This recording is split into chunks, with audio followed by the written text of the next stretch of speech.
SIR শুনানি কেন্দ্রে এবার তৃণমূল নেতার দাদাগিরি ভিডিও হয়েছে ভাইরাল। মাইক্রো অবজারভারের সঙ্গে দুর্ব্যবহারের ভিডিও ভাইরাল হয়েছে। ছবিটা দেখুন একবার। बहुत बुरा हो जाएगा। ठीक है सर, थोड़ी ठीक है सर। हमारा पब्लिक हिंदुस्तान पब्लिक है। सर वो तो मानता हूँ। ठीक है, अब थोड़ा साइड हो जाएगा। हम हो जाएंगे जो बोलने का। आप अपने ड्यूटी अब कर रहा हूँ ना। ठीक है, ठीक है सर, थोड़ा साइड हो जाएगा। बिना रिसीप्ट के आए हमारा ये फोटोग्राफर कौन है? ऑब्जर्वर रहेगा, हमारा साथी रहेगा और तुम्हारा रहेगा। साथ में फोटो लगेगा। इनको माइनस कर दो। तो क्या होगा? आपका क्या नाम है? ये क्या? नहीं सर, थोड़ा do your duty. Sir sir ठीक है सर, हम लोग करेंगे। इस तरह की एक्टिविटीज किसी के साथ नहीं करना। नहीं सर, बहुत बुरा हो जाएगा। সুদীপ চক্রবর্তী আমাদের প্রতিনিধি ঘটনা সম্পর্কে আরো বিস্তারিত বলবেন। ছবিতে যে ভিডিও ভাইরাল হয়েছে সুদীপ, সেখানে এক ব্যক্তিকে আঙুল উঁচিয়ে রীতিমতন শাসানি দিতে এবং নির্দেশ দিতে দেখা যাচ্ছে। কে এই ব্যক্তি, কি ঘটেছে? তবে শুভজিৎ, তোমাকে বলি এই ঘটনা কিন্তু গতকাল ইসলামপুরে ধনতলা হাই স্কুলে যখন এসআইআর এর শুনানি চলছিল, এমন সময়ই কিন্তু যেই ব্যক্তি দেখতে পাচ্ছ ছবিতে সাধারণ আঙুল তুলে সাজাচ্ছে, তার নাম জাভেদ আক্তার। যেটা আমাদের জানিয়েছেন, তিনি বেশ কয়েকজনের কাছে অভিযোগ পেয়েছেন যে ভোটারদের ধাক্কাধাক্কি করছেন মাইক্রো অবজারভার। সেই কথা শুনেই কিন্তু তিনি এই ঘটনা ওই স্কুলে পৌঁছে এসআইআর ঘর যে ঘরে শুনানি চলছে সেই ঘরে গিয়ে তিনি গিয়ে দেখেন যে ওইখানে মাইক্রো অবজারভার যিনি ছিলেন তিনি ভেতরেই ছিলেন।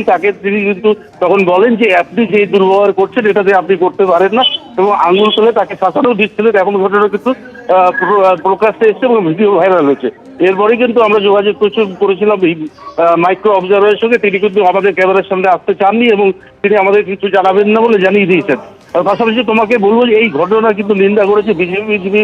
বলছে যে যেই দলের নেতা নেত্রীরা থানা থেকে আসামি ছাড়িয়ে নিয়ে যায়, সেই দলের কাছ থেকে এর থেকে বেশি কি আর আশা করা যায়। পাশাপাশি আমরা যোগাযোগ করেছিলাম জাভেদ আক্তারের সঙ্গে। তিনি বলেছেন তিনি অভিযোগ পেয়েছেন যে ভোটার এই মাইক্রো অবজারভারদের ধাক্কা দিচ্ছিল এবং তাদের সঙ্গে দুর্ব্যবহার করছিল। তেমন অভিযোগ পেয়েই কিন্তু তিনি ঘটনাস্থলে পৌঁছেন এবং তার সঙ্গে বাদানুবাদী জড়িয়ে বলে বলে তিনি জানিয়েছেন। শুভজিৎ, ধন্যবাদ। हमारा पब्लिक हिंदुस्तान पब्लिक है। পরের খবরে আসবো। সিঙ্গল বেঞ্চের পর ডিভিশন বেঞ্চেও নবান্নের সামনে ধর্ণা মামলায় ধাক্কা বিজেপির। নবান্নের সামনে ধর্ণায় বসার অনুমতি দিল না ডিভিশন বেঞ্চ। সিঙ্গল বেঞ্চের নির্দেশ মতো মন্দিরতলা বাসস্ট্যান্ডে ধর্ণা কর্মসূচি পালন করতে হবে বিজেপিকে। সিঙ্গল বেঞ্চের নির্দেশকে চ্যালেঞ্জ করে ডিভিশন বেঞ্চে মামলা করেছিলেন বিজেপি বিধায়ক শঙ্কর ঘোষ।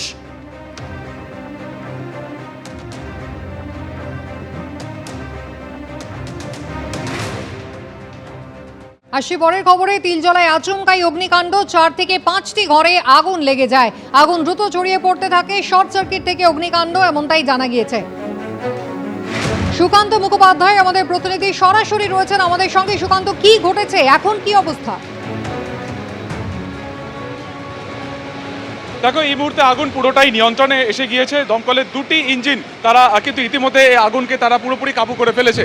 কিছুক্ষণ আগেই এই যে 43B CN রায় রোডের একটি বসতির ঘরে আগুন লাগে এবং সেই ঘর থেকে আরও একাধিক ঘরে আগুন ছড়িয়ে পড়তে থাকে এবং দমকল ঘটনার পর 10 মিনিটের মধ্যে ঘটনাস্থলে আসে এবং সেই কারণে কিন্তু বড়সড় বিপত্তি থেকে বেঁচেছে। তুমি দেখতে পাচ্ছ যে এই মুহূর্তে যে কটি অক্ষত সিলিন্ডার রয়েছে সেগুলোকে অগ্নিকাণ্ডের যে জায়গা সেখান থেকে কিছুটা দূরে সেগুলোকে রাখা হয়েছে। ফলত যে কোনো একটি সিলিন্ডার যদি সেক্ষেত্রে বিস্ফোরণ হতো তাহলে কিন্তু সেদিক থেকে এই দুর্ঘটনা আরো বড়সড় আকার নিতে পারত।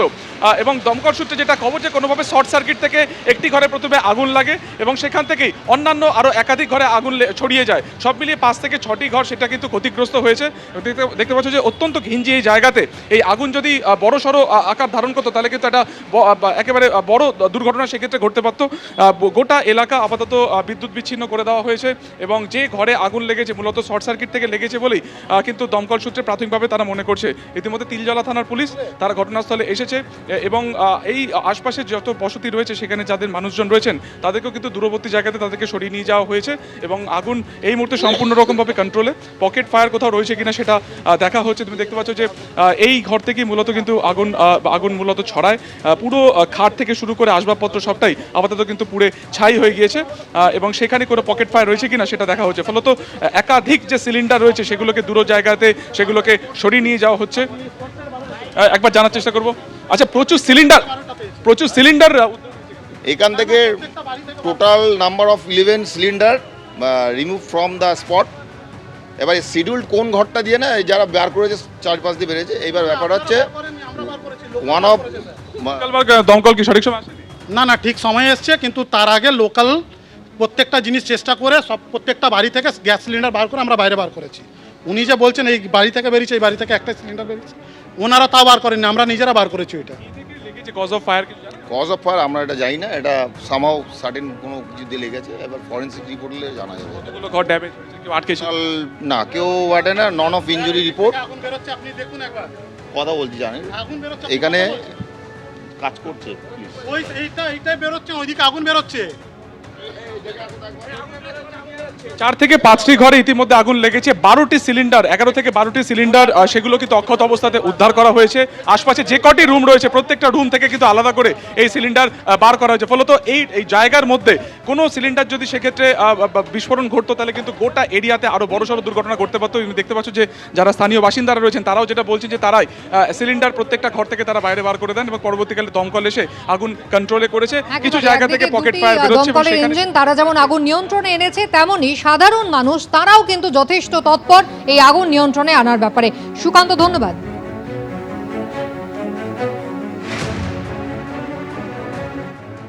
এবিপি আনন্দ এগিয়ে থাকে, এগিয়ে রাখে।